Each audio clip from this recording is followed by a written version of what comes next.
Hi friends, செட்டிநாட்டு ஸ்டைலில் ஒரு mutton masala தான் ரெடி பண்ண போகிறேன். வாங்க எப்படி செய்கிறதுன்னு பார்க்கலாம். இந்த மசாலா செய்கிறதுக்கு 1/2 கிலோ மல்லி எடுத்துருக்கிறேன், 150 கிராம் சோம்பு, 250 கிராம் ஜீரகம், 25 கிராம் மிளகு, 25 கிராம் கிராம்பு, 25 கிராம் ஏலக்காய், 25 கிராம் பட்டை, ஒரு கைப்பிடி அளவு வெந்தயம். இது எல்லாத்தையுமே ஒன்று ஒன்றா வறுத்து எடுத்துக்கணும். எண்ணெய் சேர்க்கக்கூடாது, ட்ரை ரோஸ்ட் பண்ணி எடுத்துக்கலாம். இந்த மல்லியை 2 பேக்கெட் சேர்த்து வறுத்துக்கிறேன். கைவிடாமல் கிண்டணும், மல்லி கருகிடக்கூடாது. மல்லிலேருந்து ஒரு வாசம் வரும். இந்த பாருங்க, படப்படன்னு சவுண்டு கேட்குது. இந்த ஸ்டேஜில் இதை எடுத்துடணும்.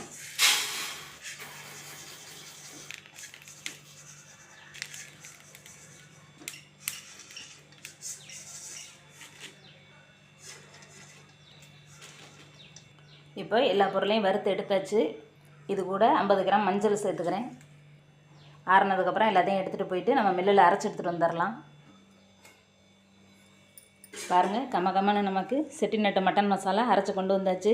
நல்லா சூப்பராக இருக்கும். இந்த குழம்புக்கு அவ்வளோ வாசமாகவும் இருக்கும், நல்ல டேஸ்ட்டாகவும் இருக்கும். மட்டன் குழம்பு மட்டும் இல்லை, சிக்கன் குழம்பு, சிக்கன் கிரேவி, வெஜ்ஜு குருமா, கொண்டக்கடலை குருமா எல்லாத்துக்குமே இந்த மசாலா சேர்த்துக்கலாம். நல்ல டேஸ்ட்டாக இருக்கும். ட்ரை பண்ணி பாருங்கள். இந்த வீடியோ பிடிச்சிருந்தா லைக் பண்ணுங்கள். தேங்க்யூ.